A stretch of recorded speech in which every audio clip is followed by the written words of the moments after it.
15th meeting of the Monona City Council. Would the clerk please call the roll? Alder Thomas. Aye. Alder Groupie. Here. Alder Moore. Here. Alder Schilling. Alder Schilling. I would like to call to order the Monday, June 15th we're meeting of doing the this. Monona City Council. Would the clerk please call the roll? Hang on one second. We're dealing with something here. What? Okay. Alder Schilling. Here. Okay. I'm sorry. Alder Wood. Here. Alder Kerr. Here. Mayor O'Connor. Here. Please rise for the Pledge of Allegiance. I pledge allegiance to the flag of the United States of America and to the republic for which it stands, one nation, under God, indivisible, with liberty and justice for all. Okay, before I continue, I just want to say if there's anyone who would like to make a comment in the public appearances section, please fill out the form at mymonona.com/public appearance. Okay, we will move on to approval of the minutes of the June 1st meeting. Is there a motion to, you should have, I think we were emailed those this afternoon.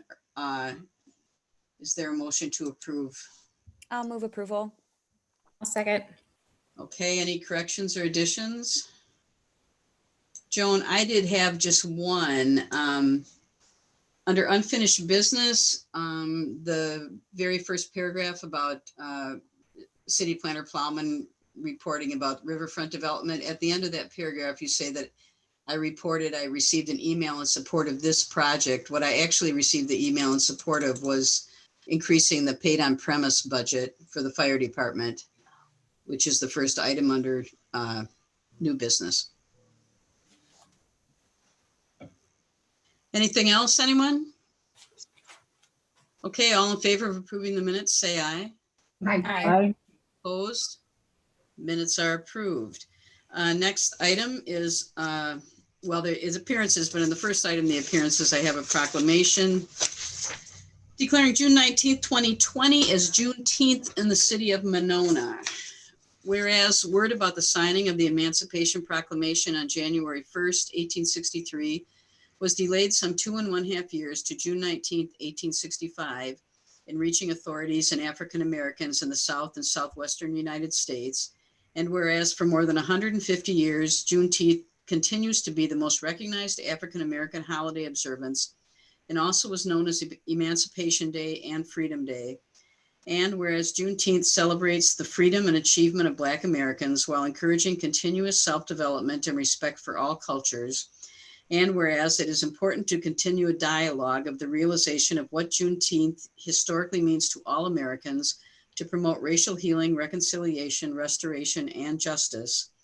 Now, therefore, I, Mary O'Connor, Mayor of Monona, Wisconsin, in collaboration with the Monona City Council, do hereby declare June 19th, 2020 as Juneteenth in the city of Monona.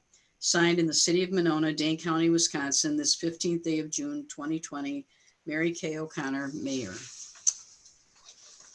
So, okay, now we will go to appearances. And I think, Brian, you said you had one to announce?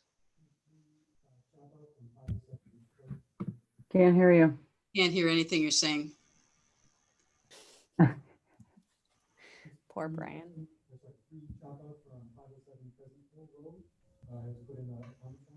Still can't hear anything.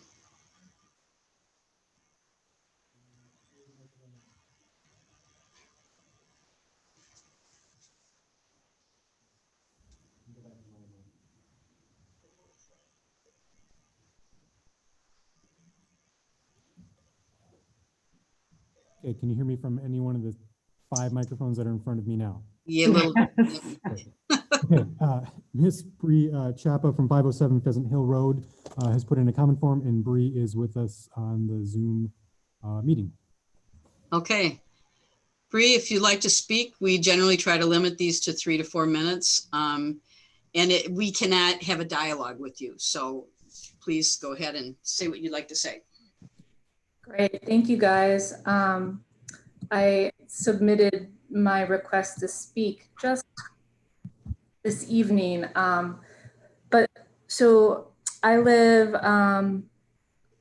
near St. Stephen's Church, and the reason I wanted to speak this evening was because I've been working with Gillian Fink and Jessica Johnson to try and understand more about the police use of force policy in light of the June 2nd event. And we've gotten together and begun doing some research on what our policies are. And I'm familiar with the Campaign Zero recommendations and some of the top 8 policies that they're asking communities to consider, and saw that this was on your agenda as a resolution. And so I just wanted to take a few minutes to put my voice behind this and say that I am so thankful that you're considering it, and that I was very disturbed by what happened on the 2nd. And know that every time a gun is not drawn, we eliminate the likelihood of the possibility of shots fired. I think one of the things that was confusing for me was whether the event on the 2nd was wrong in light of the policies we had. And so what I want to make sure happens is, if it's allowed under our current policy, that we change the policy. And so in particular, one of the Campaign Zero policy changes, they recommend a use of force continuum that defines the different types of force and weapons that can be used to respond to different events. And so I wanted to call particular attention to that part of the policy. And then the other, I just had a few questions, and I don't know if questions are typical for this, so forgive me if it's not. But I was curious to when the policy would be reviewed, and by when it would be completed and who would complete it. And then also to let you know, the 3 of us, Gillian Fink, myself, and Jessica Johnson, have review, and to support that.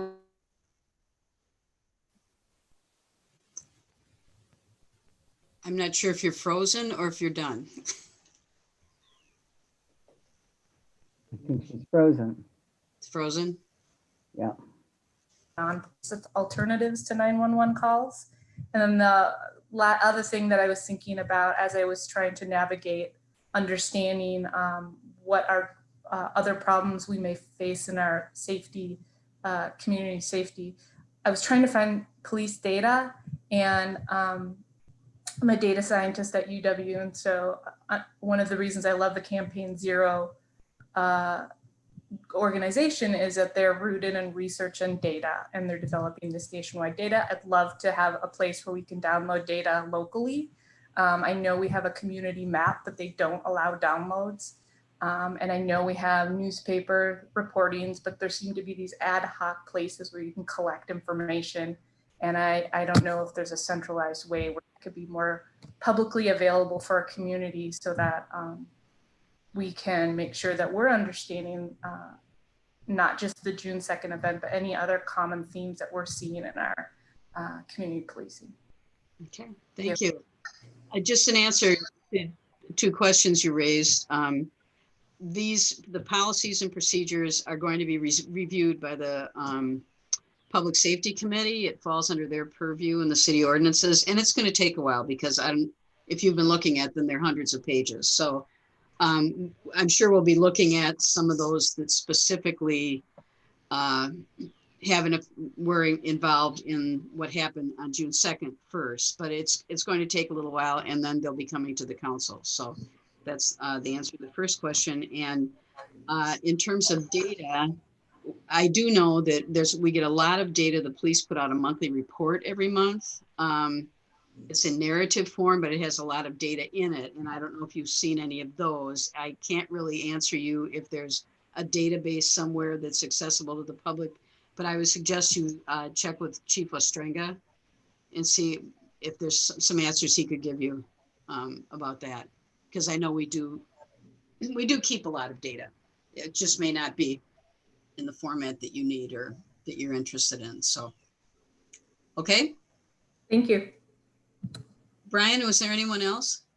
I do not see, I did not receive any other ones through the email system. Okay. No. There's no one there at the library who wishes to speak either. Anyone else wish to speak in the Okay. audience? All right. Well, then I will declare the Mary? appearances. Mary, Uh-huh. we Yes. have a person who entered, Sammy Taylor. Are you wanting to speak during the public comment section of the meeting? Sammy Taylor. Okay. No, it's a question for Sammy Taylor. They joined the meeting. I'm just asking if they wanted to Oh, speak. okay.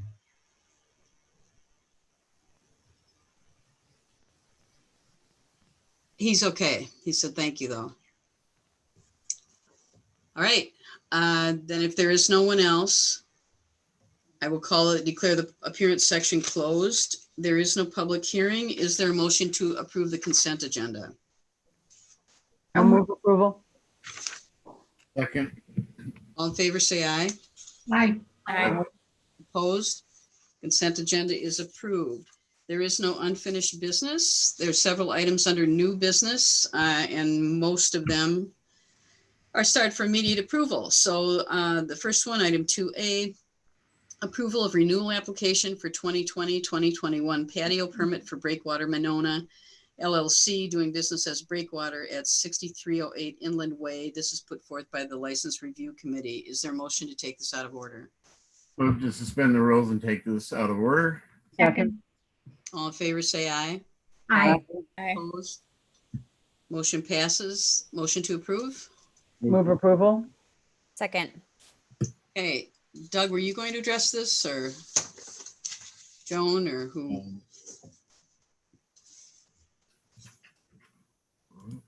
Joan, do you want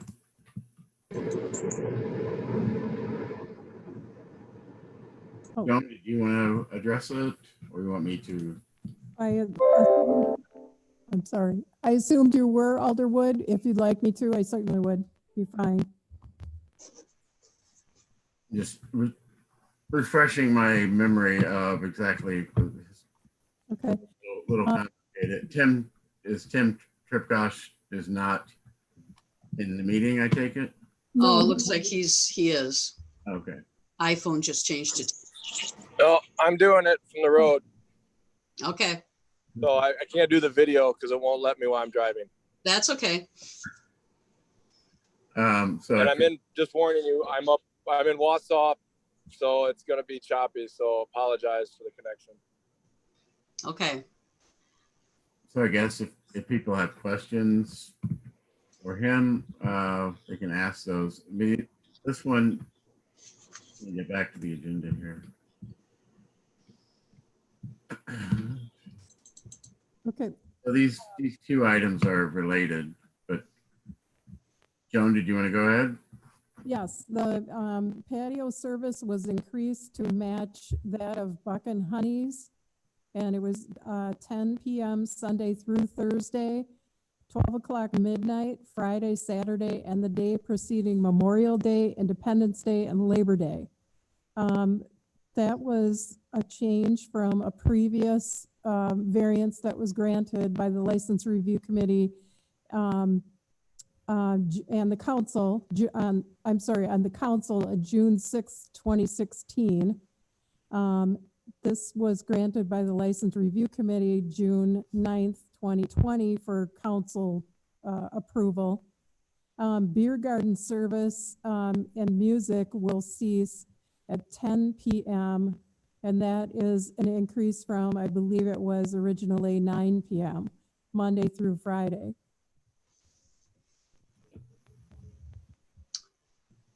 anything else about that? So this is basically extending it so they match Buck and Honey's. I know we had discussed that when we approved the Buck and Honey's Right. permit last year, didn't we? Right, except for the beer garden, which if you're not familiar with their layout, the beer garden is the top deck. Top level. Is the beer garden the next resolution, or is it part of this as well? It's the second resolution. Yeah, it's the next one, but they're basically, I mean, as far as I can tell, the packet only has the one. Oh, okay, yeah, I see what you mean now. So, okay, so any questions, anyone? I wanted to raise a concern. Uh-huh, So there have been some noise complaints in the neighborhood, and actually I've experienced significant noise canoeing through the channel. And I understand that there was a formal complaint with the police department, and it occurred for a date that was not an approved amplified device permit date. And so I have some concerns about extending the hours when it's not clear to me that they've been respecting the current requirements of the hours that they currently have. Well, first off, it was never brought to our attention that there was a time with the amplified permit. I was unaware. There was one time we played with an amplified permit, or we did not have an amplified permit where we played, but it was unaware to me that there was any complaints. And the reason you've been hearing it coming down the channel, first off, was because we were closed and we had only takeout, and we had our musicians facing the water, and we're monitoring it. But problem with that is it carries a lot further when they're facing the water than when they're facing how we typically had them faced all of last year and the year before that, when we had amplified permits with 0 complaints. When the complaint was brought to my attention via Nextdoor and an email from Joan, I made the correction and changed the music to be like the amplified sound to be going down the way that it was for the previous years without any instances. So I guess that's where that stands. I don't. okay. Doug, did you have something? Yeah, I had a question. So, Tim, are you saying you didn't talk to the police on the May 2nd incident? No, I did talk to the police. Oh. That they came. I'm sorry. I didn't know that somebody was complaining. I thought he had said that he just heard the music and he came up. I didn't know. I was unaware that he said that there was a complaint. Okay. I just thought he said we heard the music, and they were being loud, and I said, I'm sorry, we're back to being open. I said, I'll have him turn it down. He goes, I said, do I need to take them off because I didn't do the permit, or do I need to turn them down? He goes, I would just turn them down, or I don't remember verbatim what he said, but he's like, just if I get another complaint, they have to be done. And that was like, I was like, no problem. Here's my cell phone. Please call me if there's another complaint. I just was trying to celebrate coming out of hibernation. If I ruffled feathers for that, I'm sorry. And we didn't know we were going to be opening on March 2nd. So the time for the 10 days wasn't there. And the ability for a band to play that was traveling by or coming by was there. And I was like, hey, you want to play for a couple hours? I didn't think they were that loud. And they got pretty loud. They kept cranking it up. So I talked to them. After that, they turned it down. The police officer left and never came back or never called my cell phone. But I was unaware that it was a complaint to the thing. I just thought he had heard it, like passing by, as I recall. I had a question then, I guess, for Alder Tour. Do you recall when it was that you were canoeing by there? It was 2 Sundays ago. Okay. So yeah, last weekend of May, first day of June. Yeah, we had an amplified permit, and that was at 3:30 p.m. I mean, I don't know. The musician played from 1 to 4, but he was up on the top, and he played pretty. He played. I didn't think it was that loud, but I'm down below judging the music. I have a decibel reader on my phone. I have pictures of people playing and me taking pictures of the decibel reader being around 72 to 75, which is talking voice. I don't know. What I'm assuming is he was sitting up top when whoever went by, and it was projecting down and across. Like I said, we changed them. We have them now facing different direction, more towards the park from the back end, and the music does not carry. I wasn't even getting above 60 on the readings this past weekend. Anyone else? Okay, if there are no further questions, all in favor? I guess I would just say, I think, I understand that there's a little bit of confusion about this. I would say these concerns are legitimate. And I appreciate that you are taking steps to do it differently, but this is something that we will continue to monitor, and it's not an automatic to have, the permit renewed. So I hope that you will continue to think about ways to problem solve and be respectful of your neighbors as we move forward. And we always have. So thanks. Anyone else? All in favor, say aye. Aye. Opposed? Nay. Nay. Motion passes. The next item B, approval of renewal application for 2020-2021 beer garden for Breakwater Monona LLC, doing business as Breakwater, 6008 Inland Way, license. Also start immediate approval. Move to suspend the rules and take this out of order. Second. All in favor, say aye. Aye. Opposed? Is there a motion to approve? Move approval. Hey, Doug, you want to address this one Yeah. as well, or did you in the last one, I guess? So this, the hours on this would be till 10 p.m. Or 7 days a week. I think thinking rather than asking for the same hours as Bucking Honey was, because it is on the top, that even after the music is done, which by the way, just to remind everybody, that's a separate. You're really fading out, Doug. That's music is a separate permit. Okay. So anyway, this is 10 o'clock for the beer garden on the Joan, did you have anything else to add? Did you say Tim or Joe? No. Okay. No, I did not, Alderwood. Anyone have any questions? Hearing none, all in favor, say aye. Aye. Aye. Opposed? Nay. Motion is approved. I'm Next sorry, item. who voted against? I'm sorry. Alder Core. Thank you. Item 2C, consideration of resolution 20-6-2419, commitment of action in response to June 2nd, 2020 police call put forth by the mayor. And this is also started for immediate approval. Move to suspend the rules and take this item out of order. Second. All in favor, say aye. Aye. Aye. Opposed? Is there a motion to approve? Move approval. Second. Okay. I'll just address this for a minute, and then Brian, if you have anything to add. I think basically at our closed session meeting or somewhere, Alder Moore asked that we vote on a resolution to commit to the 5 steps that we proposed to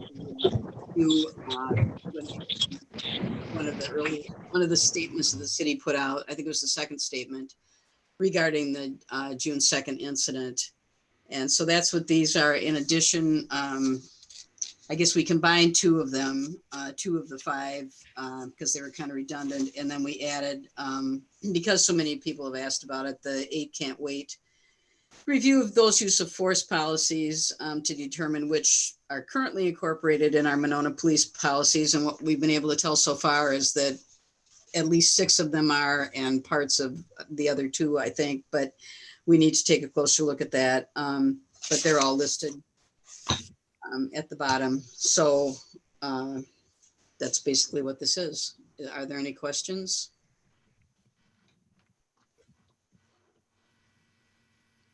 I'm just curious to know if this document is, if it can be iterative, if there are other things that as we receive continued comments or conversation with the community, is it something that can be expanded or modified to just appropriately reflect the actions that we are taking. Sure, yep. And Doug, did you want to, I thought you possibly had a potential amendment? You, yeah, so the changes I made are right in the document, right after the resolution and the packet. They're both in the revised packet that Leah sent out this afternoon. Mm-hmm. Everybody got that? Yeah, So, but we need a motion for that, don't we? If yeah, so I'll move to amend the resolution consistent with the document that I submitted. Second.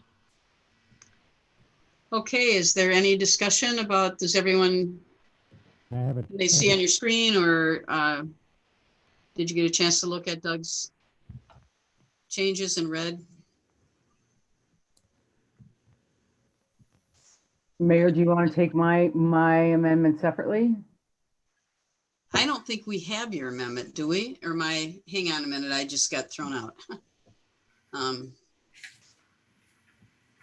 Nancy, I think for sake of ease of just going through the different various motions, I think we should address Alder Wood's amendment first, and then we can do a separate amendment for your. Okay, terrific. Thank you, Brian.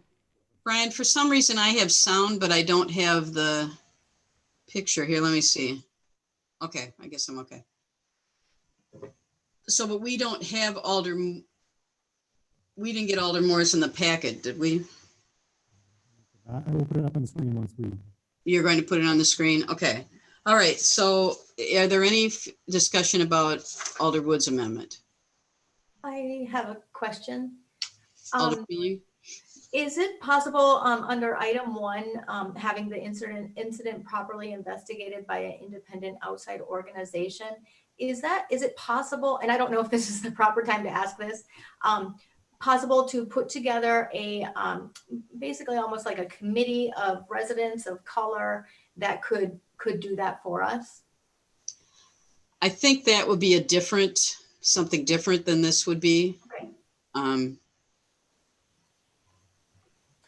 Someone had brought that up to me, and I think sent an email to the council, and I have talked with a couple people of color in the community and asked them about their willingness to do something like that, and they were quite interested. I just didn't know if that would make sense to have some people within our community doing that and letting us know what they want and what they need. I think what we were doing, though, is looking at it in light of what our current policies and procedures are. So we want someone with a law enforcement background or some background in this area is my understanding. Is there, Bill, do you want to address that? Would that need to be a separate?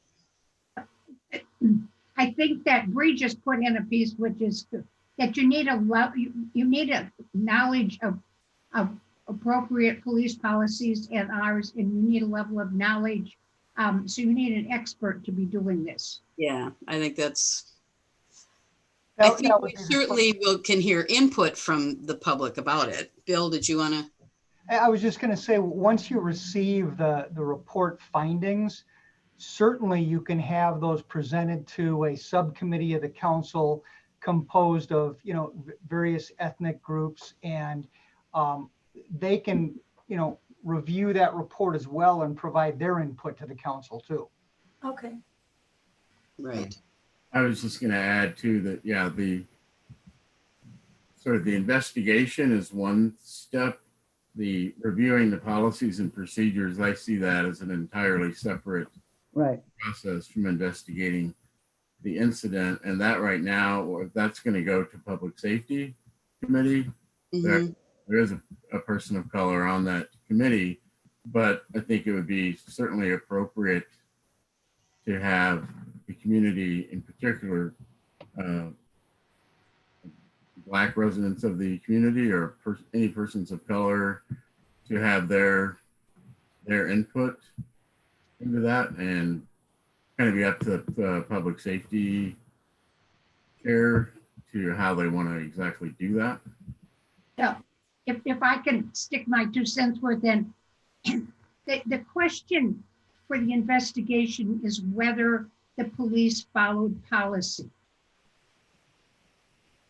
The question that we really need to pursue, and this is what the police chief said so well, you know, if they followed the book, then the question is, do we need to relook at and rethink the book?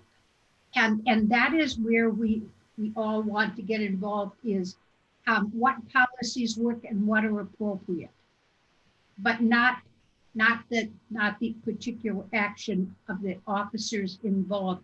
That takes a professional investigation.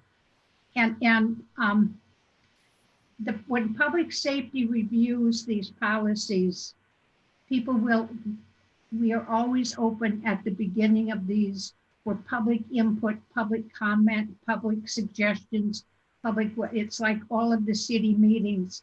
And so we can have a balanced approach as we review these and look at how we can improve them.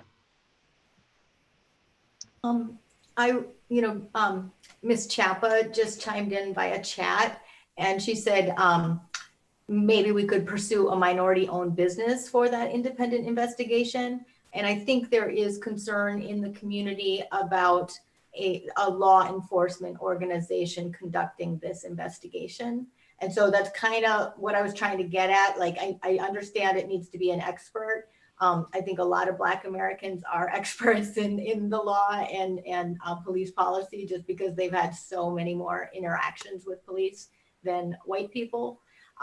So I like her suggestion, and I know we have been hitting some walls and finding an organization to conduct the investigation. So I just would reiterate what Ms. Chapa is saying, and maybe we can find, or maybe it's an organization like Freedom Inc. or something. I'm guessing you guys have pursued that. We're pursuing everything we've heard about, so we're still pursuing, so. Yeah, Mayor, I would just add that part of that pursuit is that we're talking to members of the Public Safety Committee, including the individual who Doug just referenced, who's a person of color and has an extensive background, and asked for his recommendations as well. So, we're reaching out in every direction we can. Yeah, and I think just to be clear, it does not need to be a law enforcement agency that completes the investigation. So all of these recommendations, in case that is not clear to anyone listening or who has concern. So right, it's possible to do a different, to go a different way, and I appreciate all the input. So absolutely, we're looking at various attorneys and other people too. So there's a wide variety of people that. Mayor, am I correct in my assumption that we are seeking a person, we are hoping to find a person of color to conduct the investigation? There have been some we've checked with who are not interested in doing it. So yeah, we would like to, but we may not have a full lot of choice. So we are pursuing many avenues right now. It's not that we're not trying, we are, so. Anyone else have any other comments on any of the other? Yeah, I would like to, okay, are we ready for new amendments? Well, are we, any further comments? We need to vote on Doug's. So are there any further comments on Doug's amendment? I would just add as well, and I think many people agree on this comment, is that the 8 can't wait. While it's great that we're adopting that, it is really low hanging fruit. Yep. And, I just watched an interesting show with the founder of that, and he was just talking about how society is asking for so much more than that. And so I hope we and I know everyone wants to go beyond that. It's just a nice immediate action that we can take. So I appreciate us taking that immediate action, but let's not, stop there. I think part of the reason we decided to include it is because we've had so many people asking us to please let them know which ones we do adhere to. So, right, that certainly is not the be all end all for us. So I want to make sure Christy is clear on something. We are not this document by adopting this document. We are not adopting the 8 can't wait. Correct.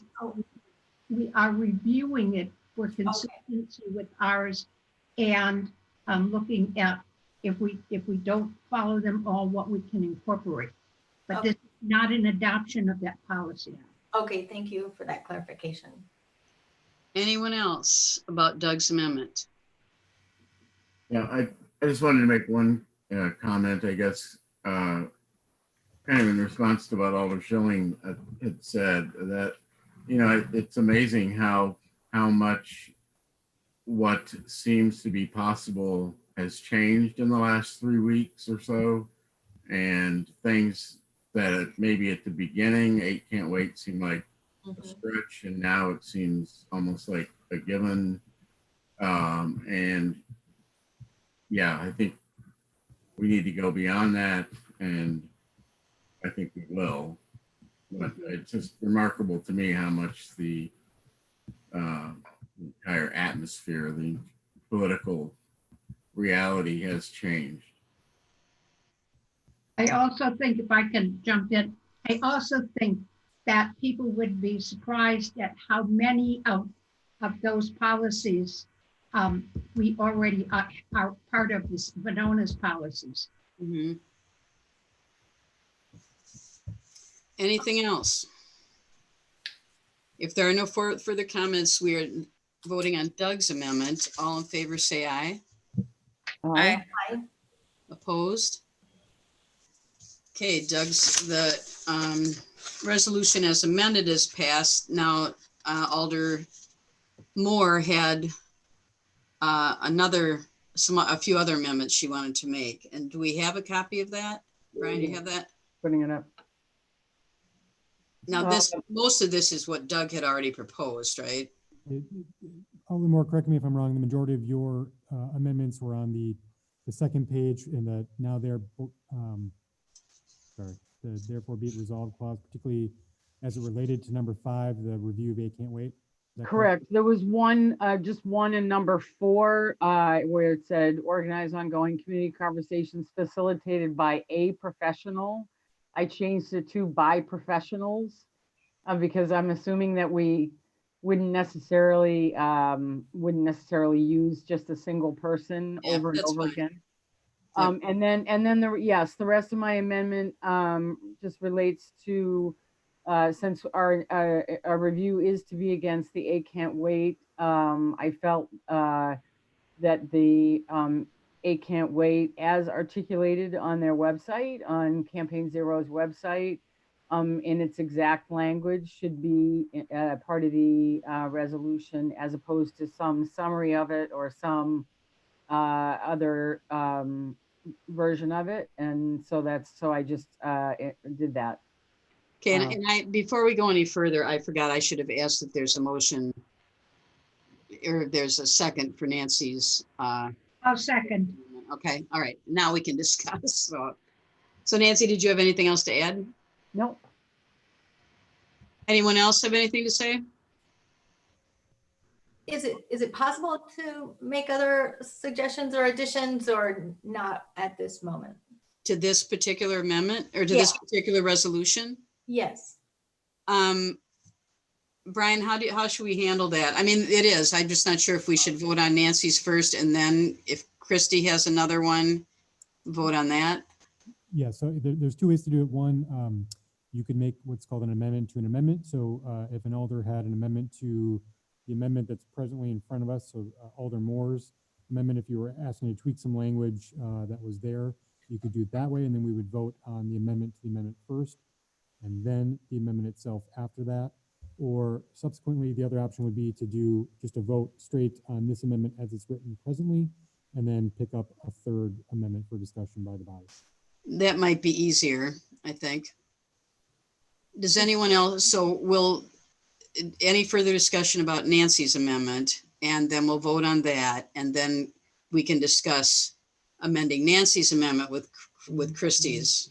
I also want to.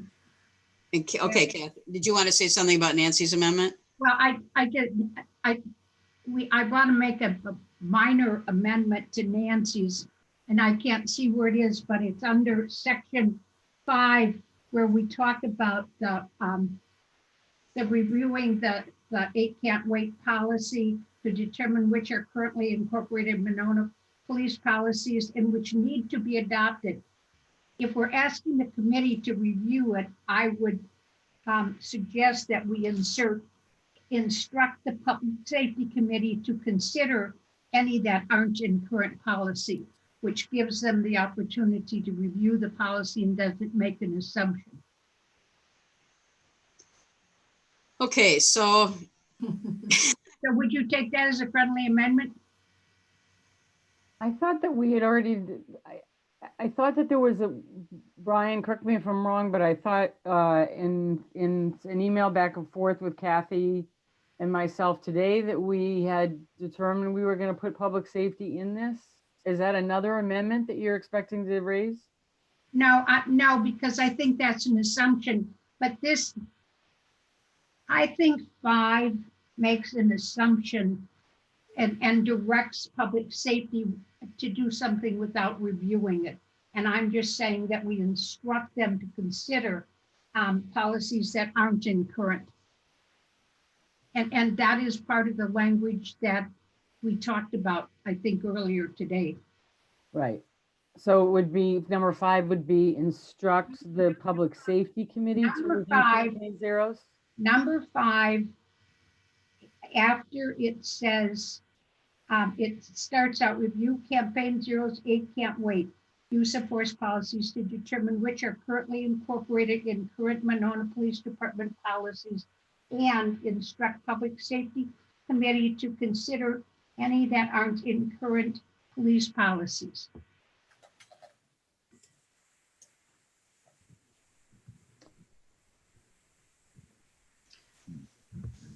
So Christie, depending on what yours is, we may just do that as an amendment, a friendly amendment to this too. But first, okay, Kat, will you accept that friendly amendment, Nancy? Sure. Sure. Okay. Christie, do you have something fairly small like that? Or do you have well, a I'll put it out there because it might not be, I'm not sure. But I'll put out what I was going to ask is that we would add a disclaimer saying we're asking for officers to stop pulling over African Americans unless there is an authentic threat of harm to other drivers or pedestrians. So that's something different than what's in 8 can't wait, correct? Yeah, it's different. But we should do that as a separate third amendment, just for clarity's sake. Yeah, that would be a, okay, so are there any comments on Nancy's amendment, including Kathy's friendly amendment? So just a question then for clarification, I guess. So the Public Safety Committee would be reviewing all of the items in paragraph 5 based on what we put here. So I guess my concern is like 5E, ban officers from shooting at moving vehicles in all cases. I guess if Public Safety Committee is going to review that, that's fine. It seems like we're telling them the answer before. No, we're not. That this changes it so it doesn't. Okay. Although it does seem that correct me if I'm wrong, that it's not just a matter of, I mean, the Public Safety Committee would review, but then wouldn't the Public Safety Committee then be coming back to the council That is for correct. approval of any Yeah. Yes. changes? But- Right now, they are not approved by the council, the police department policies. Okay. Correct. So that's something else, and maybe Bill can address how we are going to change that. We're talking about changing that Okay. also in some respects. Okay. Yeah, I'm of the assumption that whenever in this document it says review, that the initial review will be done by Public Safety. Because that's what it says in the ordinances, is that the Public Safety Committee is responsible for review of police policies, correct? What it says specifically is the committee shall review and recommend ordinance and policies relating to the organization and operation of the police and fire departments and the emergency medical service units. So yes, that still says review and recommend. It doesn't necessarily say approve.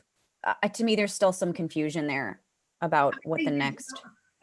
I think there's no confusion. I think that as in most committees, we're advisory to the council. True, that's true. And then it would go to the council for approval. Okay, So That's do what- we need to put that it goes, that the review goes to the council or on this particular resolution? Well, it says by ordinance that it is, that, Okay. that we review and recommend. Okay, And actually by state statute, the mayor is the chief of the, is not the chief, but is the head of the police department. So I think we had talked with Bill a little bit this afternoon about, because I asked him, because Kathy had mentioned that public safety hadn't reviewed policies for the police department in a while that she was aware of, and I asked Bill, does the council eventually typically approve these policies? And Bill, do you want to respond to that a little bit? I've never, well, I mean, in Monona, there's no portion of our code that requires the council to review those policies. I think in the past, they have reviewed some, but not all. And it's principally just been historical that the chief has promulgated policies, which is within his purview, unless the council or the mayor direct otherwise. So I guess what I was saying was, if it is the council's desire to review and approve all policies, they certainly can, but they need to then direct that occur. Because in the absence of a direction by the council, the chief and the mayor are free to promulgate rules and policies in their discretion.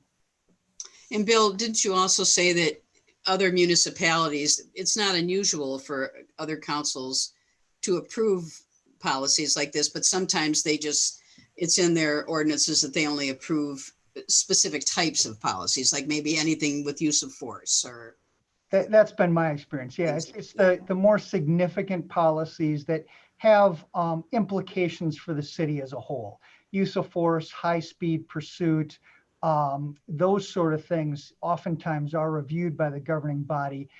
More minor things like, the manner in which the equipment is worn, how the vehicles are serviced, and that sort of stuff is generally not reviewed by the governing body. So I'm thinking maybe we need to add something to the ordinances where the council does have a review of these policies, if the council is interested in doing that, in certain parts of the policies anyway. Anybody have any thoughts about, I mean, that isn't up for discussion tonight, but that's, something that. it seems implicit by the current language that we have that says it shall review and recommend ordinances and policies. Mhm. That's what our own statute, so committees recommend to the council. So I think we already have language that implies that is the procedure if we choose to do that. So we could just make it specific as to which types of policies we want. Well, I would defer to the attorney, but I think that we already have the potential to do that. And of course, the council can always direct. We have the ability by state statute to direct any of these things, the mayor and the council. But I defer to the chief, because we know what we want to do. We just want to make sure we have the language and the authority to do it. I would just caution you to don't stray from the agenda. Right, right. So is there any further discussion about Alder Moore's amendment as amended by Alder Thomas's? No further questions or statements about that? Okay, then all in favor of approving that amendment, say aye. Aye. Aye. Opposed? Okay, then Alder Schilling would like to make a third amendment. Yes, please. I would like to ask that we add an amendment that says our officers are prohibited from pulling over Black Americans unless there is an authentic threat of harm to other drivers or pedestrians. So that would be like minor traffic infractions. So maybe a broken tail light, or, you know, something that's really minor that's not necessarily posing a threat to others. And I realize that's a problem, but are you saying it's okay to pull over Native American drivers who have that problem, but not Black Americans? Is that how you want that interpreted? Yeah, statistically, it's Black Americans that have had the most interaction with police. So- Right, but are you saying it's okay to pull over other minorities then who have minor traffic violations? I guess if that's their policy, then I would say yes. How did the police, if someone is biracial and the police are behind them, how will they know that they're Black? And if they stop them and if they're Black, I mean, I guess I'd like the chief to respond to this, because I think that falls under what is called the broken glass policy. Okay. Where you stop, where you use it as an excuse to stop a Black person. And I hope we have addressed that. And I think that, well, I think it's well intended. I think it's challenging to enforce, because if you're coming from someone from behind that has a broken taillight, and how do you know what skin color there is? Not all Black people are obviously Black, just like all Native Americans are obviously Native Americans. If we do that there, what do we do with Hispanics and Latinos? What do we do with Native Americans? And Chief, you're being strangely silent, but I think this is fraught with some challenges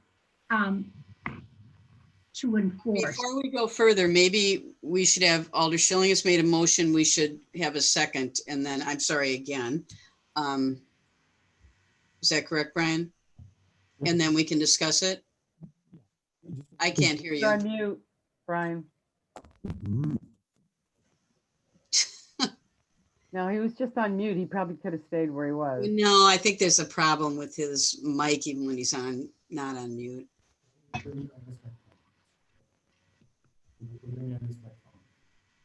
More or less.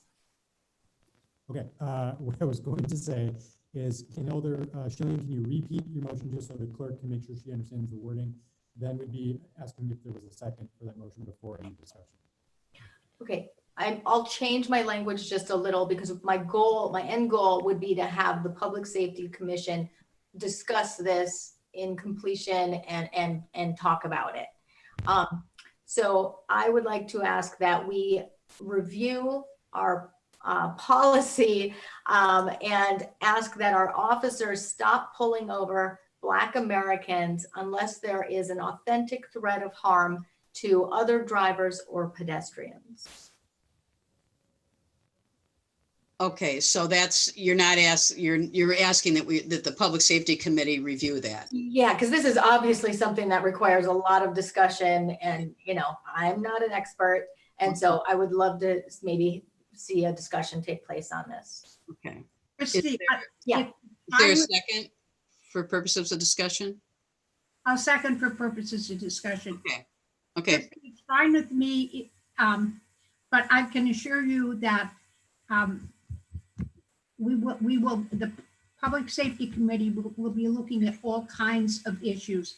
And if you want us, if the intent is to have us look and see if there is a policy of past practice of our department doing this in term, but Chief, do we collect data based on race when we arrest people? Or when we stop them, maybe? Yeah, I can't see, but Chief, can you hear me? Yes, I can. Yes, we do track race with our arrests. But, you know, public safety to other vehicles or pedestrians. So if someone's speeding on the belt line and there's no one else there, we can't stop the car because there's no other vehicles or pedestrians around. So I don't see where it's a threat to public safety, but the officer doesn't know who's driving the car until he stops it and walks up to it at nighttime, or if they're going high speed. So it'd be rather difficult to you know, pick out who we're going to stop and who we're not going to stop. Understood. Alderwood. Yeah. So the way it's worded right now, I could definitely not support it because it's pretty straightforward racial discrimination, reverse discrimination, if you will. I mean, I don't think we can apply the traffic laws differently based on race. That's clearly, I think, would be illegal. If what you're trying to get at is whether there's racial profiling going on, or if there's blacks are being stopped at a higher rate for reasons that whites aren't being stopped for, then, you know, I would be all for looking at that. Okay. But tell them not to stop drivers based on race. Bill, if you could chime in, but that seems to me clearly illegal. I would say that's one part of the issue is maybe the racial profiling, just to help eliminate that. The other one would be, we know that often, I mean, we've seen it many times when there are police interactions with blacks who are stopped for minor infractions and they are shot and killed. And they, you know, innocent men that are being killed. And so I'm just wanting to see less of that and prohibit any possibility of that happening in our community. So I don't know if anyone wants to help me out with the language. I just feel like, you know, lessening those chances is a good measure to take. I guess I will just ask the question about, so I think that this is an important conversation to be had. And I think it does fall within the purview of reviewing a number of practices. And I don't think specifically, while this resolution explicitly lays out the 8 can't wait, I wouldn't say it precludes us from looking at other aspects of our data collection, data sharing, and our police practices related to what you're talking about, Christy. So I'm wondering if it's something that you feel strongly enough that you'd like this specific amendment added, or if it's something that you feel comfortable, just given that we've had this conversation, it's on public record, we are all committed to thoughtfulness and addressing this. If it's something that could fall within, you know, just the purview generally of reviewing different practices and policies within our department.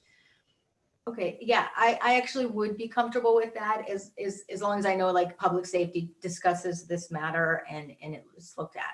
I would promise you be we comfortable with will. that. Okay, I appreciate that, Kathy. And, you know, you may just want to reach out, loop back around with Nancy and Kathy and potentially Wally for future public safety meetings and just ask that it be on the agenda in case you want some just documentation that it was addressed. And you could certainly make an appearance at a public safety meeting too and encourage them to address it. It is our goal.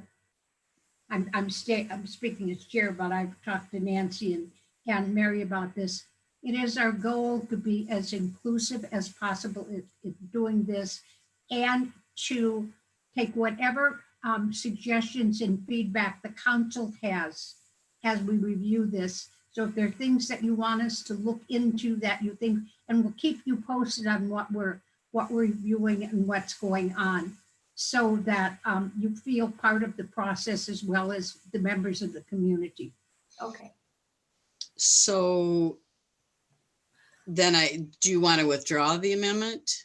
I think Nancy had a comment. Maybe Nancy? I can hear from Nancy. Yeah, well, I was just going to say that this resolution does already state that we're going to be reviewing all the other policies and procedures that's applicable to this. So I certainly would, and also that, you know, one of the things that we've discussed, again, this resolution is not supposed to be the end of what we're doing, but the beginning of what we're doing, and that there are other things that we certainly as part of that review, one of the things that I know I've talked about with the mayor, and I'm sure we would be happy about, is looking at our data, because I'm a big data person too, and believe that data should drive our decisions, as much as it can, in terms of looking at our practices and our stops and other things. So in any case, I think that this resolution is certainly in the review of policies and procedures and training for our force, is pretty all encompassing. And, the task will be to break it out in a way that's, I think that's smart and powerful and makes a difference. Okay. Yeah, then I will withdraw my amendment. Yes. Right, okay. This is one of the more complicated ones. I keep track. Thank you all. Okay, so we have voted on Alder Wood's amendment. We have voted on Alder Moore's amendment to Alder Wood's amendment. So the remaining thing is to vote on the original resolution as amended by the second two amendments. All in favor, is there any other discussion? Okay, then all in favor as of voting on the resolution as amended, say aye. Aye. Aye. Opposed? Resolution passes. Thank you very much. Let's see what the next item is here.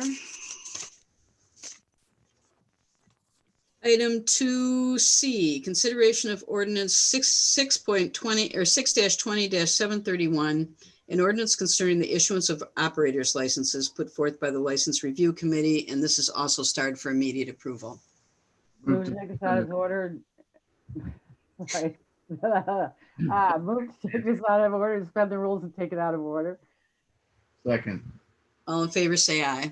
Aye. Aye. Opposed? Is there a motion to approve this? Move to approve. I'll second. Doug, did you want to address this or would you like Joan to? I'll take a crack at it. Okay. So basically, this is to allow, rather than having the city council have to approve every single bartender's license, this would allow the city clerk to issue those in the cases where there aren't any issues with the licenses, so that basically the consent agenda we wouldn't need to have all those licenses on there. It's kind of unnecessary busy work for everybody. Joan, did you have anything to add to that? No, Alderman, except slightly, was just to remind the council that if there were any issues with a license, it would go through the current process of being reviewed by the License Review Committee and then coming to the council for a final decision. And that would be the ones that were recommended for denial. So I'm only doing the sort of routine. They've passed the background check. I'm sorry, we're okay. Passed the background check, etc. So it really expedites the process for operators to be able to begin work, and it streamlines everything. Alder Groupie, did you have a question? No, I think that I have answered my own question. Okay. Anyone else have any questions? Okay, hearing none, all in favor, say aye. Aye. Opposed? Motion is approved. Item 2E, consideration of ordinance 6-20-732, an ordinance amending various sections of the Monona Code of Ordinances to allow staff to approve new or expanded patios on a temporary basis put forth by the License Review Committee. Is there a motion to take this out of order? So moved. Second. All in favor, say aye. Aye. Aye. Opposed? Motion passes. Motion to approve. Move to approve. Second. Doug, did you want to address this? Sure. And Bill might want to chime in later, but yeah, basically, this ordinance change would temporarily suspend some of the ordinances to allow outdoor patios to be expanded by up to 40 seating for up to 40 patrons at outside. They would not have to, the council would still have to approve the actual permit by statute, or they would have to approve the extension of premises where alcohol can be served. That's a statutory requirement. And then the city administrator would be able to, would have some discretion on some of the items such as fencing, and then some of the other provisions of the ordinances would be waived during the temporary suspension. This went through a couple of different iterations, at least. It started out as a resolution, and then Bill pointed out that no, the council it should be amending the ordinance, and also that the council still has to approve the extension of premises. Questions? Alder Moore. Yeah, just a comment, since I also, since it's a plan related thing, you know, this is something that Madison has already worked on, if not completed, and similar to something that Madison's already done. And, you know, really the gist behind this obviously is to enable our restaurants and bars to survive in what is a tough time. As residents may not know, but certainly this council knows, you know, the margin, if you will, that most food establishments run on is tiny in terms of their profit margins. So when their seating is cut back to 25% or even 50% to allow for physical distancing, you know, it still ends up being a loss leader to open the doors because their margins are so tight. So the idea here is to enable them to expedite it and to enable them to, you know, put more seating out in a safe way and support the businesses over the course of the time period that we anticipate being looped into this. Anyone else? I could, Doug? yeah, one other, I guess, question really for the council. I know there are 2 businesses at least that have already expressed specific interest in doing this. Right now, assuming we approve this tonight, they would still have to get those permits in, and we would have to vote on expanding their premises to serve alcohol. And you know, we might, I don't know if people are willing to, we could have a special meeting if necessary, so they don't have to wait until our next meeting. Because it's 3 weeks till our next meeting. That's a great idea, Doug. Yeah. I mean, they're gonna have to, Joan may have to still revise the application form a little bit. I'm not sure about that, but then they would be able to get it in. And once we get at least those first 2 or in, maybe have a special meeting. I'm not sure what the timing would be, whether it be later this week or early next week. Yeah, I don't have a problem with that. Anyone else have any comments? Alder Schilling. I have just 2 questions. When revoking a restaurant's permit, do they first receive a warning? Well, if you're talking about the proposed ordinance in front of you now, this would only be revocation of the temporary patio permit. Okay. So it would give the administrator the authority to summarily revoke it if he had some documentation that there was a violation of either the liquor licensing law or the ordinances, but only the temporary patio permit. Okay. The establishment itself could not be revoked without due process. Okay, sure. I was just wondering if they will be given a warning first before that were to happen. Yeah, that would certainly be up to the administrator and you know, whoever was involved in the infraction. Yeah. As a matter of course, yes, I would provide it. And then are the business, so just wondering a little about the fencing and the kind of some discretion there. is something like, I'm just thinking about, like Nancy mentioned, they have very thin margins as restaurateurs, not requiring a huge financial outlay for some kind of fencing. Would something like ropes or caution tape or something that's, to delineate that area be acceptable? It would, for a permanent patio license, it would not, because it has to go through zoning approvals. But under Doug's proposed language, there would not be any zoning approval necessary. So really, any demarcation that the administrator thinks is sufficient.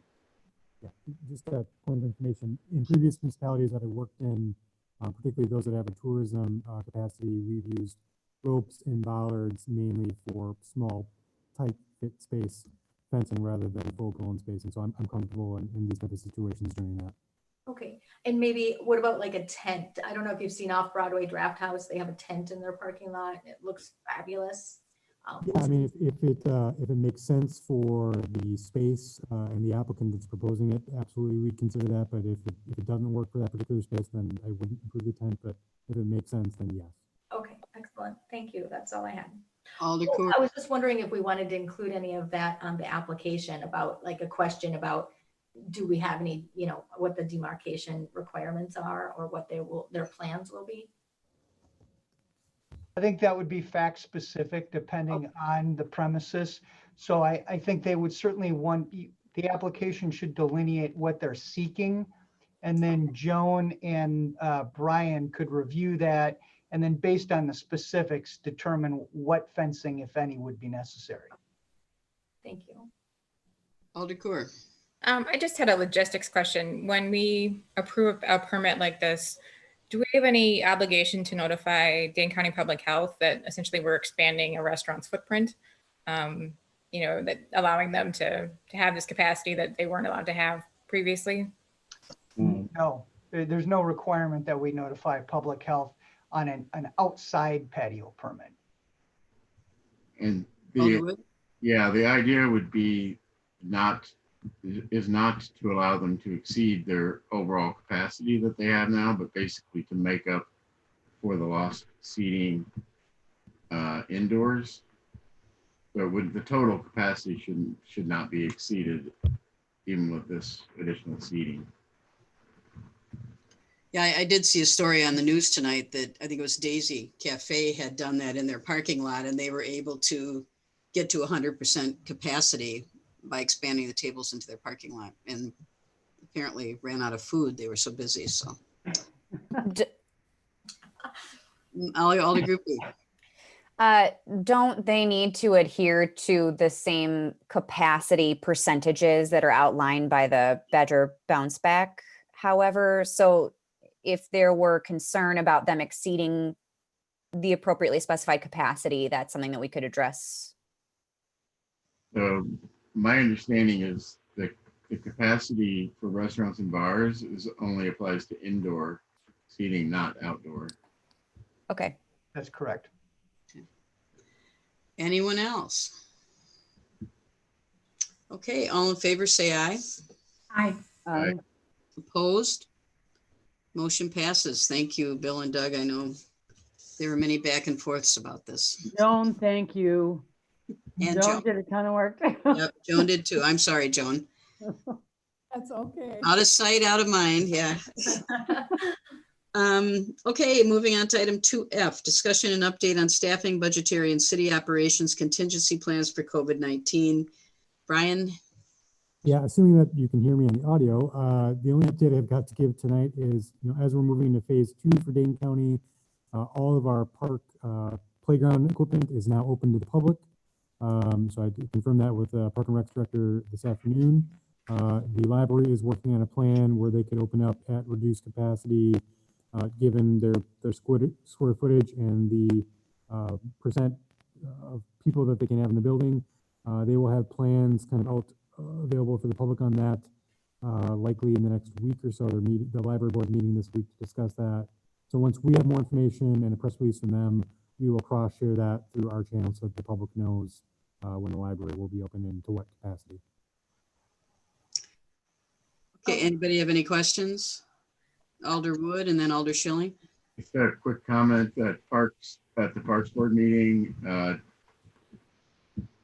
Jake indicated that we will be taking reservations, and we voted to recommend to take reservations at 2 of the shelters. I believe it was Ahuska and Fireman's. We would not do it at Dream Park because of concerns about social distancing, and nor at Oneida. They're only on weekends also, is that correct? That's what he said in a report he sent to me. Yeah, I don't remember that detail. So yeah, if that's what the report said, I don't know. Molly, did you? Yep. I can't remember that either. I know that there was discussion of using Fireman's during the week for the after school program, the summer programming. Maybe that's But I think, you know, I can't remember for the reservations, but I would assume maybe weekend. I don't know. I know that getting the bathrooms Right. clean is a big challenge. Alder Schilling. Did you have a question? Yeah, that was going to be my question. Was Brian said the playgrounds are open. I was going to ask, does that mean the bathrooms are open, or are they only at select parks? Of course, we have parks and playgrounds that don't have restrooms too. So Yeah, my last conversation with the Park and Rec director about it, they were trying to open select bathrooms, depending on staff availability, to keep them clean. I don't have the list of parks in front of me, but that would have the bathrooms open. But yes, that is something that they are planning on doing. I think 2 or 3 was the plan for now. Okay, thank you. Yeah, I think the Dream Park, they'll have the family bathroom will be open. And I believe then for the shelters that would be rented, the bathrooms would be open. I'm not sure about what the status is during farmers market at Ahuska. I haven't been down there yet. he says currently bathrooms and bubblers are on at Schluter, Ahuska, Lattice, Dream Park, Grand Crossing, and Bridge Road. So, okay, any other question, Nancy? So just, and maybe this was in the report and I missed it, but has there been any discussion about, beer gardens opening up again? Doug has. There's been a lot of discussion about it. A lot of people would like to, yeah. But Important to have aspirations. Well, I have being as close as I am to Monona Drive. I mean, I can just tell you how slammed Madison's Beer Garden was this last weekend, and how slammed the Tiki Bar has been this last weekend.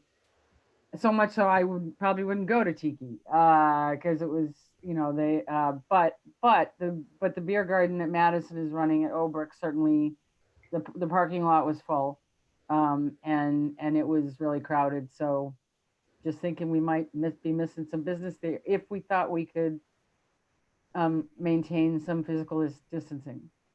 I think that's Jake's big concern. Right. How you do that. But I know he would love to do that. Yeah. Anything else? Okay, next we've got a couple of reports from Brad. The first one is, and I'm hoping to get back to, if some of you who were on a few years ago when Bob Miller was mayor, we went through about a year's worth of having a different department do a report at each council meeting, like a 10 or 15 minute update on what was going on in their department. And I thought that was really useful. So I'd like to get going, do that again. I kind of waited till after the election, but so Brad is going to present first on the 2019 Sustainability Progress Report, and then on do a presentation of the Office of Energy Innovation Grant, Monona Energy Plan. So Brad. All right, can you guys, everybody hear me? Yep. Mm-hmm. I'm going to make this very brief, as the full reports are both in front of everybody. The lengthy PowerPoint presentation that was shared via the packet covers everything in detail. So In terms of 2019, for our Green Tier Legacy annual report, we had a lot of progress. We did a lot of good projects. One of the biggest being the hybrid police vehicles that were purchased.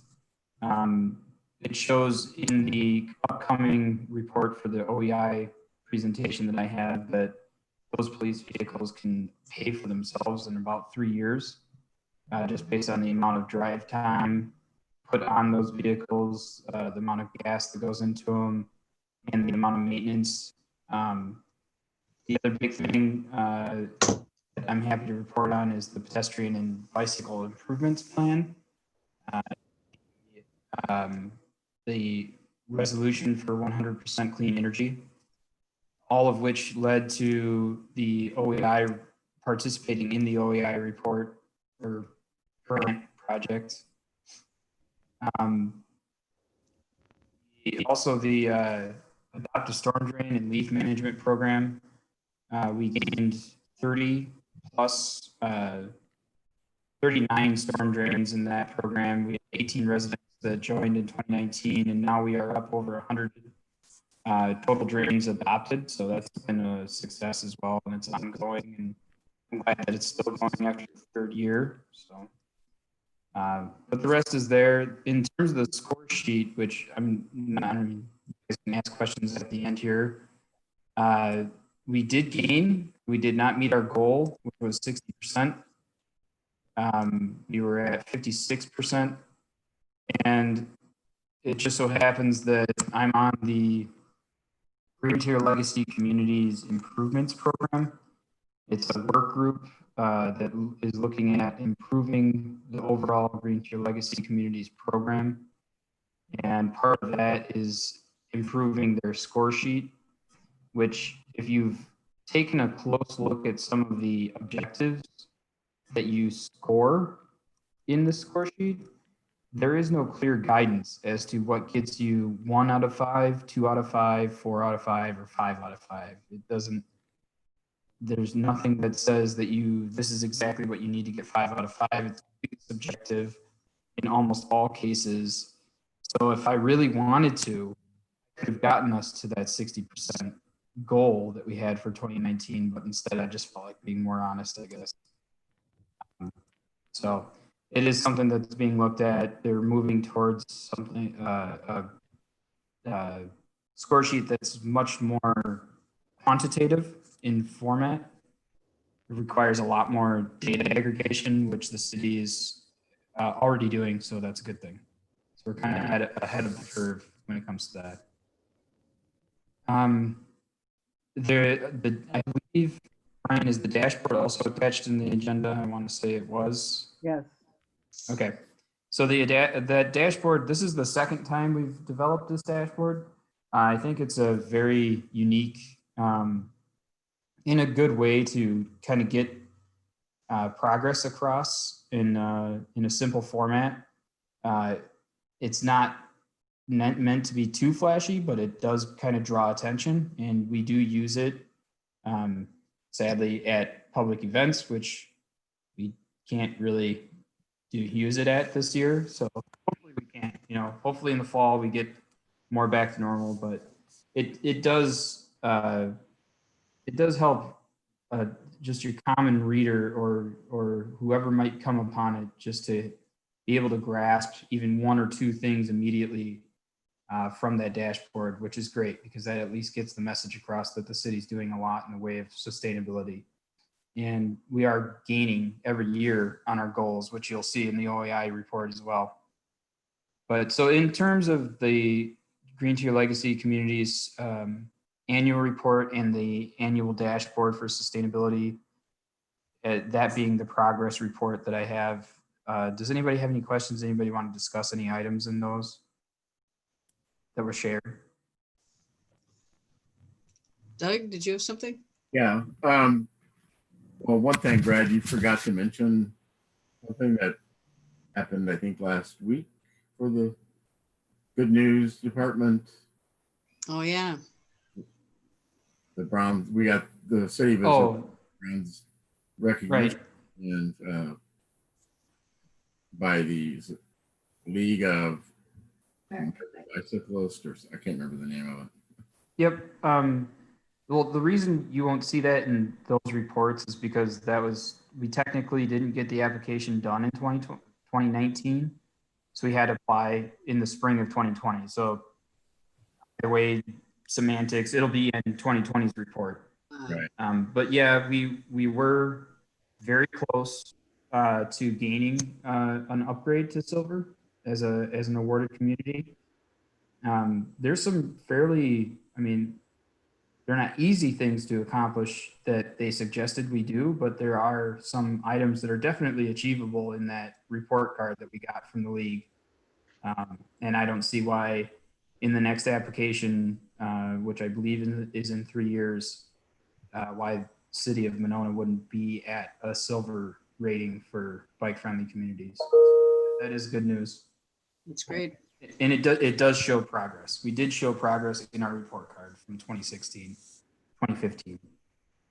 So, yeah, thank you, Doug.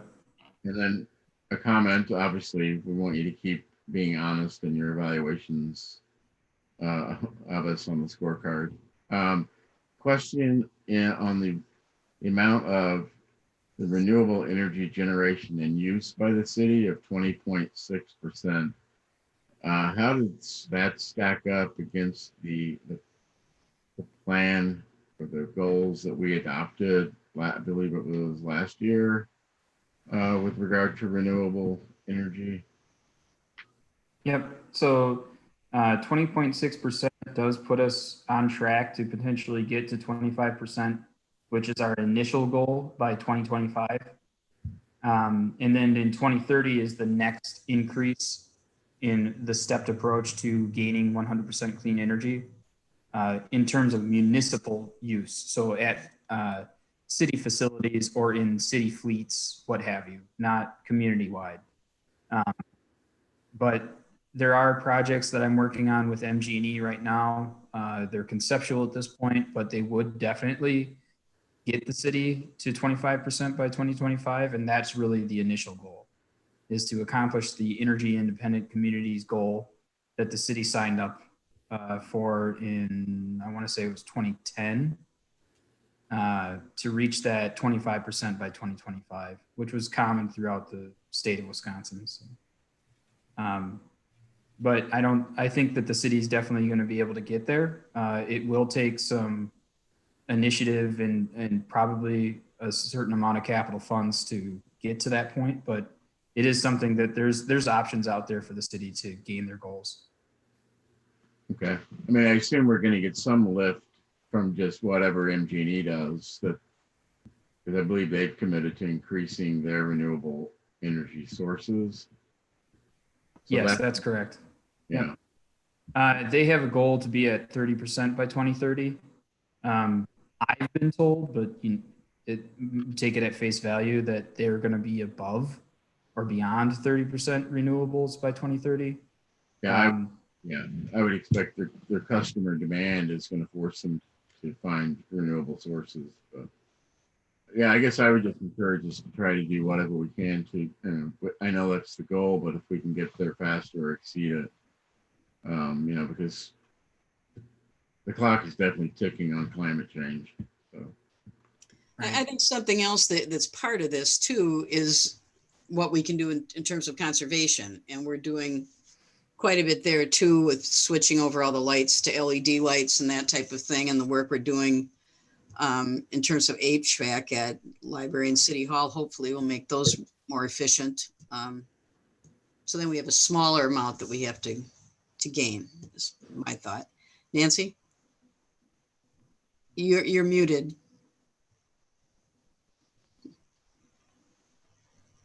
You're still muted, yeah. There we go. There you go. I just wanted to say that the other question that Doug asked, which was related to the 100% clean energy resolution that we passed last year. And Brad will talk a little bit about this in the next report, but I just wanted to say that, the Sustainability Committee is trying to get to a point where we actually have a very concrete roadmap of how we're going to get to that 100%, in much the same way that the rest of the departments have a 5-year plan.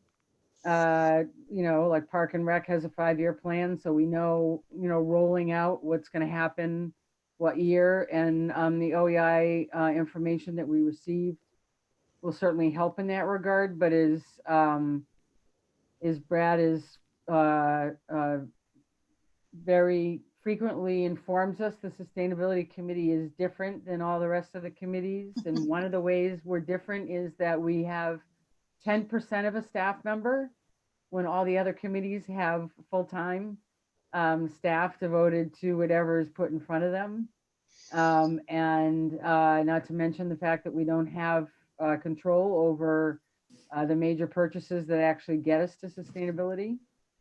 So, that's something that Brad is going to be working on now that we have this OEI report, which he's going to touch base on. But I just wanted the council to know that we're working as hard as we can towards having that roadmap.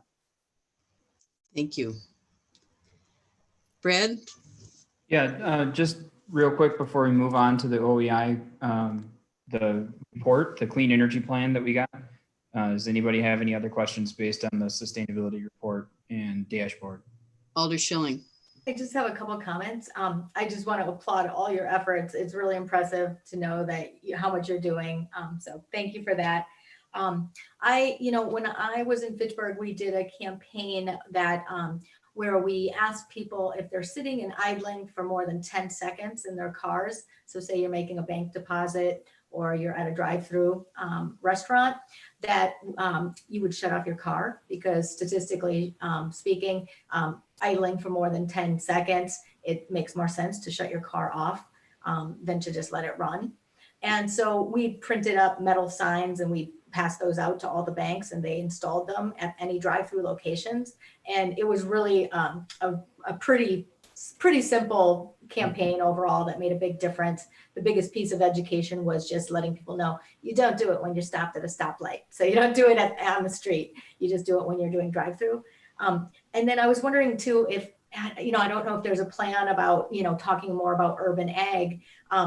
This year we saw food instability in our community and all across America, where people got concerned, wondering if there were going to be enough, if there was going to be enough food and local food sources for us. So I know we have a lot of parkland. We mow a lot of parkland. I would love to see a little bit of some community garden options or some urban orchards incorporated there. So I don't know if that's ever a possibility, but that's just a couple of hopes and dreams that I have. Okay, anybody else? Okay, Brad, you want to move on to the Energy Innovation Grant? Yep. So this, just as a quick little bit of history on this project, we were confronted by Dane County on the opportunity to participate in this grant program, and it's called the Office of Energy Innovation Planning Grant, as opposed to implementation. Now, they do have an implementation grant. It's not offered yet this year, but they said that they were supposed to be opening up a pool of funds. You must have a clean energy plan in order to participate as an applicant for the implementation grant, which is like the second phase of this grant program. So this was an obvious first step. We collaborated with 6 other communities, including Dane County, with Slipstream as our main consultant. The project was overall fairly successful. The goal was to develop a clean energy plan for the city, something that looks somewhat high level, at the same time can break down the city's energy use in a useful way that allows us to kind of map out a way forward, the most logical way forward, something that'll actually work for the city's framework in terms of their energy use for portfolio or profile, I should say. So some of the main work that we did, we broke down our energy use, which the city was essentially already doing, but not having a consultant do it for us. And they showed us a lot of different insights into where we are and are not spending a ton of energy.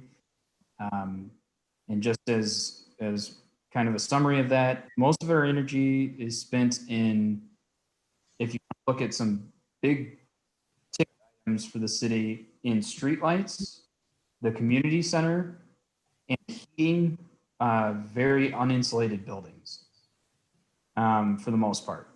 Our fleet is not terrible compared to other municipalities, but it's pretty average. You know, the hybrid police vehicles will do a lot to get us kind of above average in that regard. It'll help us cut a lot of energy use and costs out of our budget, our operating budget. But really, in reality, if you look at the charts in the OEI report, in the presentation that's shared in the packet, you'll find where they compare ASHRAE, which is like national averages for those types of facilities, and EUI, which is energy use intensity for a facility, that the community center, the Works Garage, and City Hall are all above average when it comes to that category. The library is right at average, but in terms of heating the library, it's well above average. So electricity use at the library isn't that bad. Heating the library is not good. And I found out from doing the HVAC projects that there are some fairly expensive fixes that would have to happen in order for the library to really be buttoned up the way it should be. It has less to do with upgrading mechanicals and more to do with insulating the ceiling, the roof of the old structure, which is no easy feat.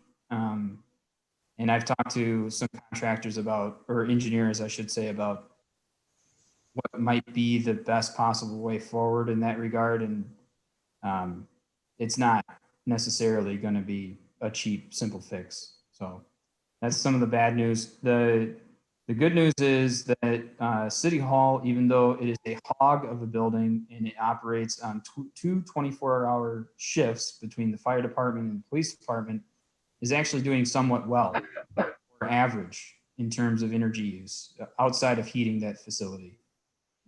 After doing the 2018 LED upgrades, you can literally see the shift in the energy profile for electricity in the building go down compared to all previous years.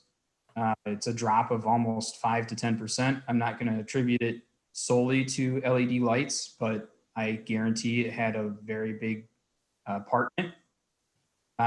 If we did the exact same analysis for 2019, you're going to see that the library and the community center are also going to go take a fairly good downtick in terms of electricity use at those two facilities, especially the library.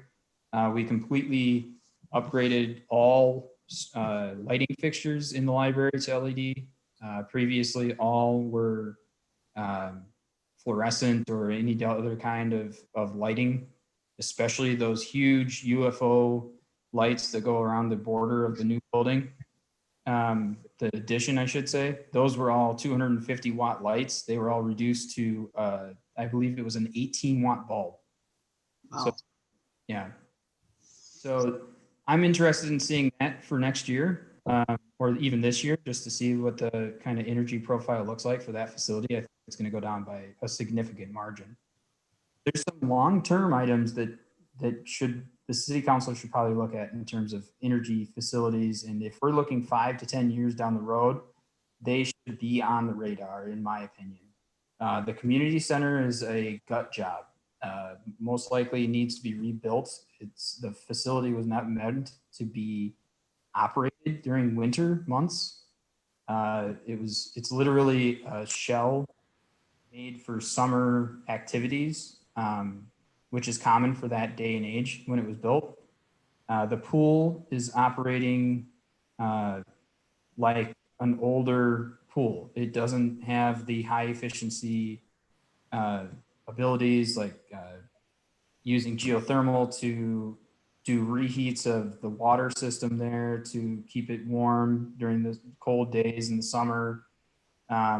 a lot of other items. There's no solar on that property as it is now, because it wouldn't make any sense to put solar on that property given the condition of the facility and the amount of space it would take up green space if you didn't put it on the rooftop. So that's definitely probably, I don't know, it's up to the city council, but 5 to 10 years down the road for sure to look at that facility as a whole. The other thing is the heating system at the Public Works Garage. It was really interesting to see that the Public Works Garage operates very efficiently in terms of electricity use.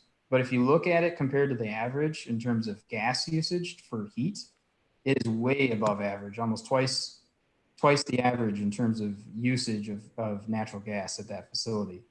And now that we have that information, if you think about it, it is fairly obvious that, yeah, it probably does, because the huge doors that they have, the uninsulated facility itself, the large cavernous areas are hard to heat thoroughly, especially down to the ground floor level where actual human activity is being done. The old heating, the heat tube systems, the propane or natural gas heat tube systems that they have operate from the roof. So they heat the upper parts of the facility before it can actually sink down to the cooler floor of the building. So that's something to look at in the future. And then obviously upgrading fleet wherever we can. For the most part, starting and focusing on the police vehicles. Anything else that's driven constantly is a must upgrade, given current gas mileage and hybrid vehicles, electric vehicles coming out. Other than that, the report goes into policies as well, which was interesting because policies are a hot button item. They change things forever, seemingly, because of how policies are. But I would really highly recommend that if you're interested in that, they have some good suggestions in the end of the report. It's one of the final sets of slides in the slideshow. Other than that, we have another item that we've been discussing at City Council, and I'm assuming that it's going to come up very, very soon, is the current state of the city's solar project.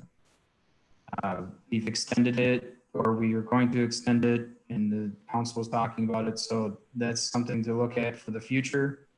What the city wants to do with their current solar project, the current equipment that's on the rooftops of 4 of the facilities in the city, to upgrade, to continue to own or not to own, to have them removed, is definitely going to play a very key part in the city's goals to get to 25% by 2025.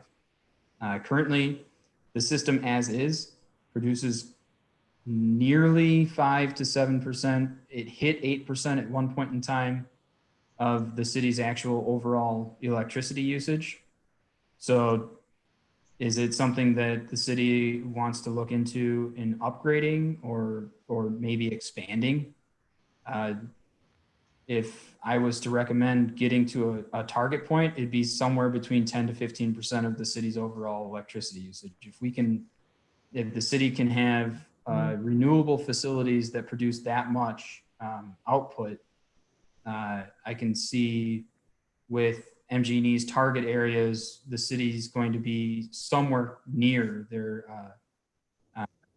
resolution goals, their goals of the 100% clean energy resolution, which I believe the next tick in those goals is 2030 outside of the 2025, 25% by 2025. So I wanted to keep it brief. I wanted to open up for questions. So I'm sure that there's a lot of information there that was shared with everybody. So if you have questions, feel free to ask. Questions, anybody? Nancy, you have to unmute yourself. Story of my life. Brett, can you just speak to the street lights, since that's also low hanging fruit as far as future investments? Yep.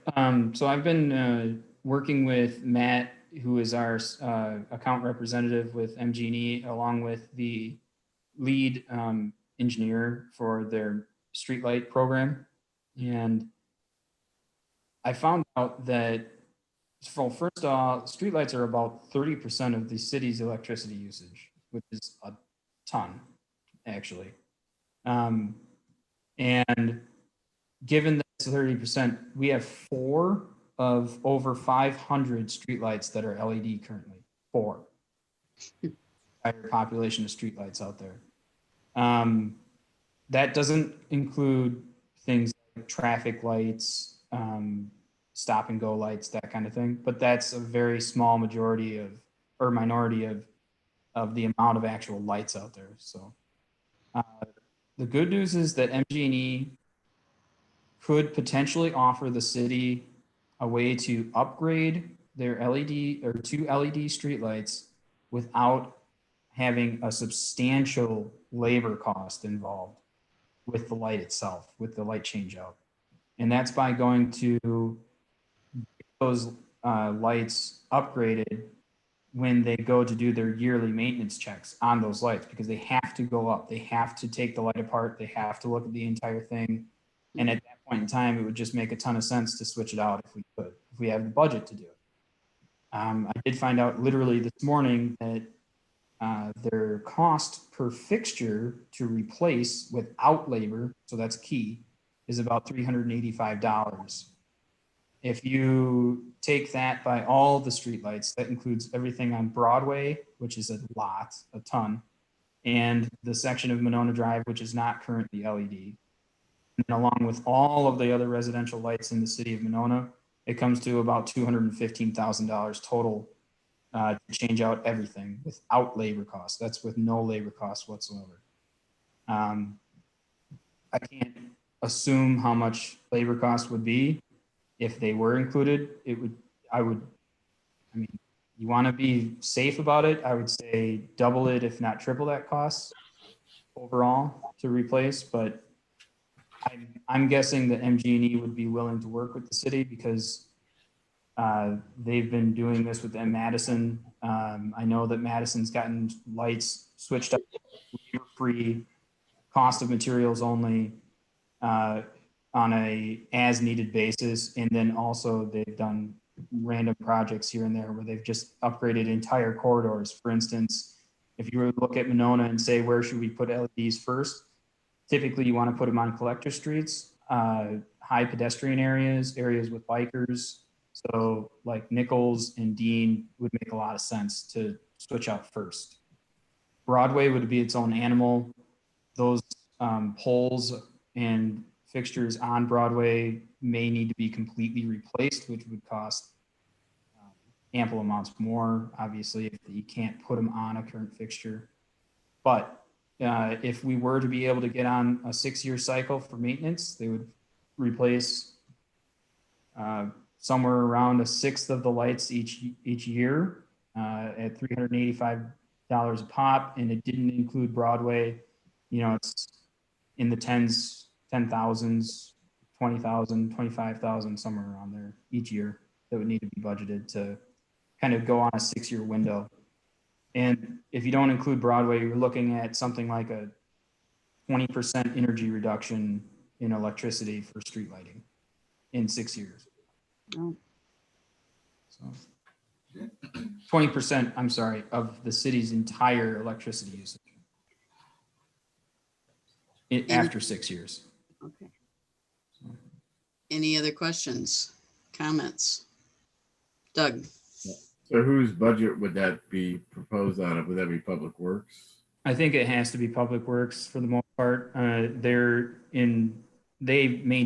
have the contract to maintain our streetlights with MG&E. So the good thing about using MG&E as our main maintenance account is that they have the ability to stockpile these lights. They know, they have the expertise. They know what types of lights work, what don't. They've tested them. The city doesn't have to go through that process, which is, in all honesty, a maintenance nightmare if you have to, well, let's test this kind of street light and then let's test this one and see what's best. And after 2 years, you find out one didn't work that well, even though you thought it did. It's a pain. So kind of leaning on MG&E a little bit in that way is actually a really big benefit for the city. I would assume maybe they get some kind of discount for quantity purchases too. Yes, we use the same LED streetlight that MG&E specs for their, or I'm sorry, City of Madison specs for their streetlights. So they can stockpile it. So they can buy in bulk, especially if they know that the city of Monona is putting aside budget funds for it. So they know at the beginning of the year or the year before they can buy in bulk and have that, you know, at will for the city. We want 45, 50 lights, 100 lights. They probably have the ability to get that kind of inventory. Yeah. Anyone else? Well, thank you, Brad, very much. I know you put a lot of work into gathering all these statistics and reports, and we appreciate it. So thank you. Yeah, thank you. And just if anybody comes up with, I know it's a lot of information, so if you have questions, please reach out to me. I'm willing to answer anything that you have. Great. Well, thank you very much. All right, have a nice night. Hopefully You too. she sleeps through the night. Yeah. Knock Fingers on wood. Thanks, guys. Okay, next up is reports of committees, commissions, etc. I will start with Alder Thomas. No report. Alder Wood. No report. Alder Moore. No report. Alder Coor. No report. Alder Schilling. Yeah, I've got community media.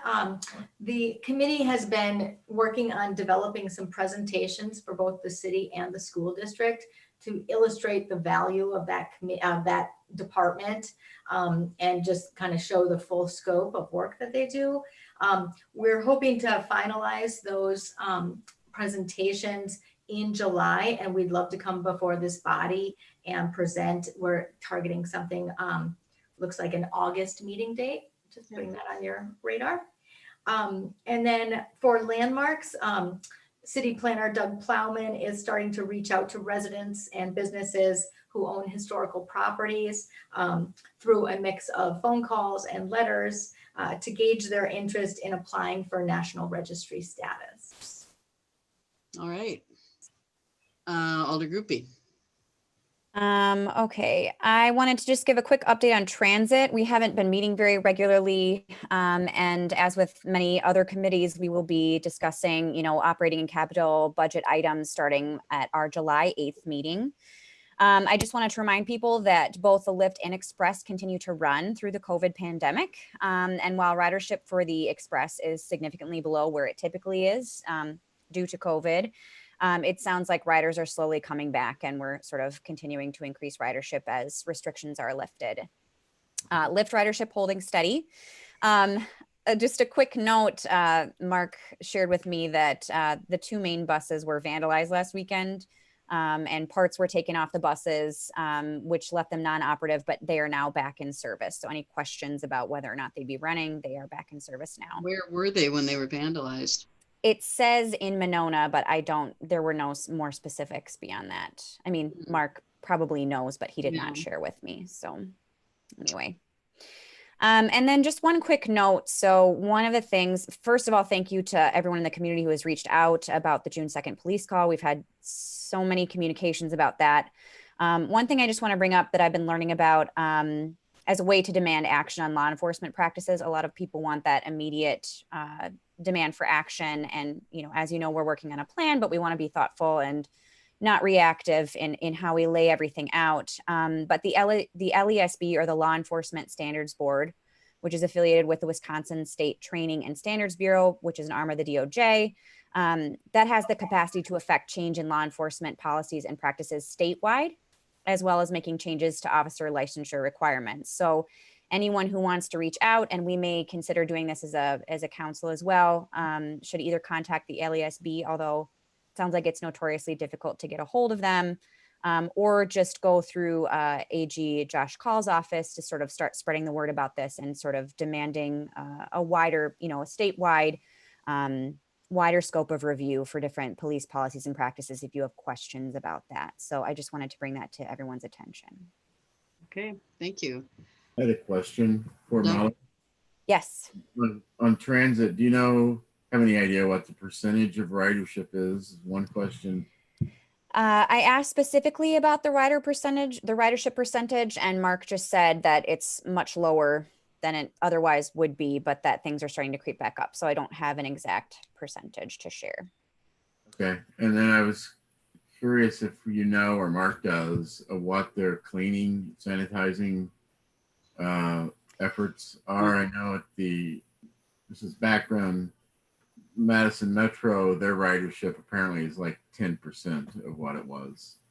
But they have, whereas they normally have, I think, 6 people cleaning their buses, they actually have 33 people right now. Wow. Cleaning their buses. So they're actually way cleaner, sanitized than ever. And there's some thought that they won't keep that many people, but have higher standards. So I don't know. Yeah, so I don't know the total number of staff that are attending to the sanitization, but Mark did discuss that they are following, higher levels of sanitization protocols in accordance with other, as with other mass transportation right now. So Okay. again, a vaguer response, I'm sure, than you are hoping for, but he may have some more information about specifics. Yeah, thanks.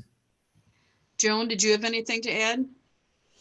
Only that we're starting to work on the August election already, and all voting will be at the community center. Want to make sure that residents are aware of that. We'll start getting that word out pretty soon. Next week, we need to already be getting out the mail-out ballots, and there are over 2,000.